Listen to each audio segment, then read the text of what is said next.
Sonny Gray had an absolutely dominant 2023 campaign, finishing in the top 3 for the AL Cy Young Award and helping lead the Minnesota Twins to a playoff berth. Although they didn't end up making it deep in the postseason, without Sonny Gray's help, they probably would have fallen to at least second place in a very weak American League Central this year. Now, after declining the qualifying offer the Twins extended to him, Sonny Gray is in line for a massive payday this offseason, and the 34-year-old definitely expects to get paid handsomely and get at least a couple years on his contract after the season he had in 2023. With the benefit of hindsight, we can do some introspection to see just how well Sonny Gray's time in Minnesota went and compare that to what the Cincinnati Reds ended up getting in return for his services back at the end of 2021. So in this video, we'll go ahead and take a current look at Sonny Gray and what he's done in Minnesota, and also look at what the Cincinnati Reds got in return for his services. This is a player the Reds really wanted in the 2021 draft, who the Twins snuck away, and they ended up getting that player back. So let's see exactly how good their talent evaluation was in that regard. The Reds only got one player back for Gray's services, so it really is a hit or miss kind of scenario, and in this video we'll dive into whether that has been a hit so far, or if the Reds might have missed a little bit and given up a future Cy Young finalist for basically nothing. You probably know the drill by now. If you wouldn't mind hitting that baseball in the bottom right corner to subscribe to the channel, it would really help out. There's also a link in the description that can click and will automatically subscribe you to the channel as well. It really helps my channel grow, and you get more baseball content just like this from not only me, but other awesome baseball content creators out there.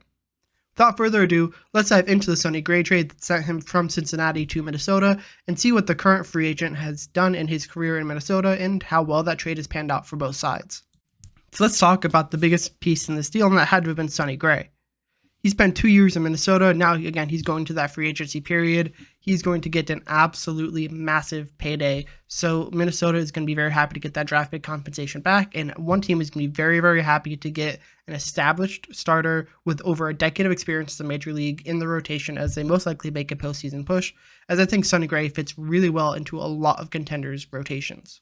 He put together a really solid season for a somewhat mediocre Minnesota Twins team. He had an 8-8 record, which doesn't really mean much, especially in today's day and age. I mean, with 8 wins and being a Cy Young finalist, that would have never happened 20 years ago.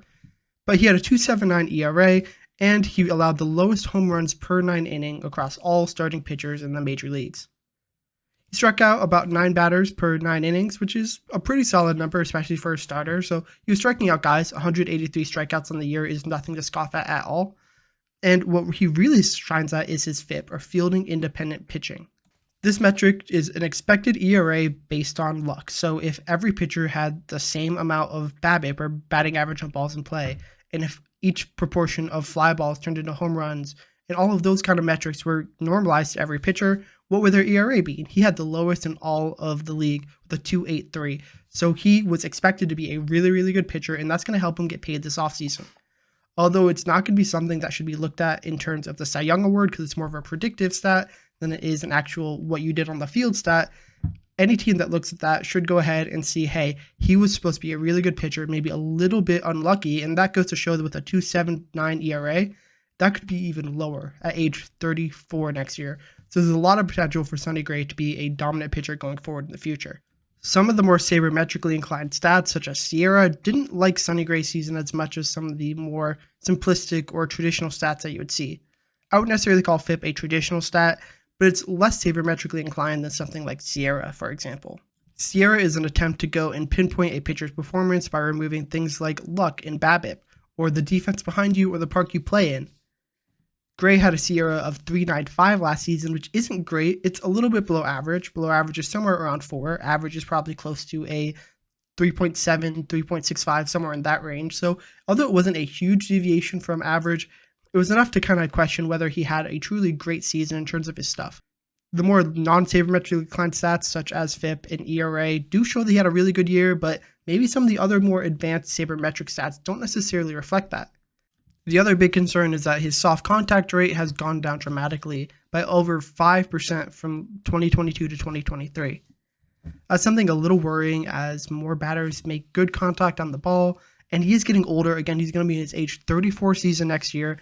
Creating less soft contact is not a good thing. More hard contact means more liners to the third baseman that he now has to react in an instant to catch, or more deep fly balls that could end up going out in the right scenario with good wind conditions or in a hitter's park. Although he did put together a pretty good year so far, maybe his luck was a little bit better than what we thought it was going to be. Again, Gray's going to be 34 next year, so he's not a huge fan of the age curve right now. He's been a very solid pitcher his entire MLB career, a couple down years in New York, an already top 3 Cy Young finish in Oakland, and now a second one here with Minnesota. So he has been not necessarily the model of consistency, but he's been a good pitcher for a long time. So he definitely will end up getting a lot of money this offseason. It's just a matter of what team's going to pay him, and if he's able to continue that luck and success that he had in 2023 with his new team in 2024. Before we get into what the Reds got in return, there's one other minor league player who the Twins ended up getting in this deal as well. So we have to talk about Francis Peguero before we can move on to the Cincinnati Reds, but it'll be a short discussion and you'll see why shortly. Peguero was signed and immediately jumped to the Dominican Summer League in 2017, putting together a solid 2.45 ERA and getting 5 saves across 14 and 2/3 innings while striking out 17 batters and having a whip of .075. Now, that's a lot of stats I just kind of threw at you, but those are some really, really good numbers, especially for someone just coming into their first season in the DSL. Unfortunately, he started to struggle a little bit in 2018. He couldn't match that same success when he made the jump to the Arizona Fall League. He made the jump to Rookie League in 2019, and he struck out 45 batters in 27 innings, which is why people were really, really excited about his future. He made it all the way up to AAA this year, but after only a couple outings and a 7.2 ERA, he got demoted back down to AA, where he continued to struggle even there, and that resulted in him going and requesting his release at the end of the season. So he's currently a minor league free agent, no longer with. Chase Petty was a guy the Reds were really, really considering with the 17th overall pick in the 2021 MLB draft, but they decided they needed Matt McLain's bat to go ahead and contend in the immediate future, which ended up turning out to be right. They used Matt McLain really well as they tried to make the 2023 postseason, and in 2024, as they go and try and contend again, McLain's going to be a key piece of their lineup. But that didn't stop them from really, really, really wanting Chase Petty, and when he fell to number 26 of the Twins, and the Twins were calling about Sonny Gray, they knew they had the guy they wanted. And that's part of the reason why Chase Petty is now a Cincinnati Red. Frankly, it's probably most of the reason. So why would the Reds want him that badly? Well, he has a killer fastball. It's a plus pitch, and he hit over 100 miles an hour in high school, which just goes to show you how dominant he was. He's only 20 right now, so there's even more time for him to grow and develop into his body and increase that velocity even more. Although his fastball normally sits around 95, 96 mile an hour, and he does have a pretty strict innings limit simply because he has a kind of awkward arm slot, he is a plus pitcher, and he's a guy who, especially in today's MLB, where pitchers are expected to go 5, maybe 6 innings, he fits that mold perfectly. That arm slot leads to a lot of sink and run with his fastball, which leads to a lot of ground ball outs, which is a perfect complement to what Sonny Gray does, someone who doesn't give up a lot of home runs. Chase Petty is that same style of player. He also has a really good slider, a plus pitch that was really going to go and build him well as a starter. And he's starting to develop a changeup as well, although right now I'd probably call it a little bit below average. It's seeming to get better and better with every outing he has, so I wouldn't be shocked to see him develop that as an awesome third pitch to use as he begins his role as a starting pitcher in AAA, potentially even as early as next year, even though I wouldn't be shocked to see him stay in AA simply because he is so young. Petty is definitely an athlete. He has insane athleticism, and that's something you often see out of like a shortstop or a center fielder, and not often a pitcher, but he definitely fits the mold as a top-of-the-line athlete, and the fact that he's a pitcher just kind of helps him in that regard. He's able to really hone in on his body and get some weird arm angles that other pitchers aren't able to get, and that can throw off hitters pretty well. He's becoming more and more confident pitching to contact and not being afraid of throwing out of the zone, hoping guys will chase, because as you go higher and higher and up the minor league ladder, less people chase, and that's something you have to be cognizant about. Petty spent most of 2023 in High A Daytona, and he put together a really awesome campaign, and frankly, to me, it looks a little bit like Sonny Gray's, which makes sense when it was almost a perfect one-for-one swap. Petty pitched a 1.95 ERA, struck out about a batter an inning, and his whip was 1.02, which is pretty solid. He only walked 14 guys across 60 innings, so he does have some really, really good control, and that only seems to bode well for him as he goes and develops his slider, and he develops his changeup a little bit more and goes and gets more confident pitching to contact. His BABIP was a little high, which probably goes to inflate that whip number even a little bit more, and you can see in his 2 outings in AA, which he already had this year in 2023, where his whip was .075, and he only allowed 5 hits across 8 innings across a huge jump from High A to AA. Chase Petty is a really solid pitcher, the number 6 prospect by the Cincinnati Reds on MLB Pipeline, and I only expect that to go up as they re-rank at the beginning of 2024. Petty is going to be a solid starter.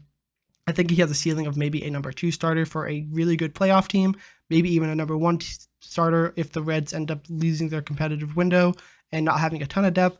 But he could fill that role, be a solid player, and someone who is going to be an exciting prospect going forward. And if you're a Cincinnati Reds fan or someone who just likes looking at up-and-coming pitchers, Petty's going to be your guy. He hasn't had Tommy John surgery yet, and it seems like every minor league pitcher is ending up getting Tommy John surgery. So I wouldn't be shocked if that happens again, but he's a really exciting prospect. There's a lot of potential for him to be a good starter in this game and someone who I'm really, really excited about. And if you're a Cincinnati Reds fan, you should be excited about him too, because he's going to help you potentially win a World Series in a couple years. Sonny Gray was a really solid pitcher in Minnesota, giving them 2 really good years of team pitching and a top 3 Cy Young finish to boat for it. Although they didn't end up winning the World Series, Sonny Gray's help definitely made them a better team, and although he's a free agent now, I'm sure the fans of Minnesota appreciate his tenure in the Twin Cities. For the Cincinnati Reds, Chase Petty is a guy they're really excited about and frankly has a lot of similarities to a Sonny Gray. Now they have 7 years of control of a guy like Chase Petty who can go ahead and be a Sonny Gray-esque pitcher instead of getting the 2 years left of Sonny Gray that wasn't going to help them win when they weren't in a competitive window. I think this is a really smart trade for the Reds, and for the Twins, they ended up doing pretty good on it too. They didn't make the World Series or make it even that deep in the playoffs. Even having the ability to do that is a win because you never know what happens in the postseason. I think both teams ended up a winner in this deal, and although Twins fans might be disappointed that they gave away Chase Petty, Reds fans, you're happy because you got a guy who can be a solid starter down the line, and for the Twins, you got to be glad you went all in. Thank you so much for watching this video. I really appreciate you sticking to the end. There's going to be 2 videos that are going to pop up on your screen. Go ahead and click one of those if you're interested in watching either of them, and please go ahead and subscribe to the channel by hitting that baseball right there in the middle, or going in the link in the description and hitting that. That'll automatically subscribe you. Thank you again for your time, and I hope to see you in the next video.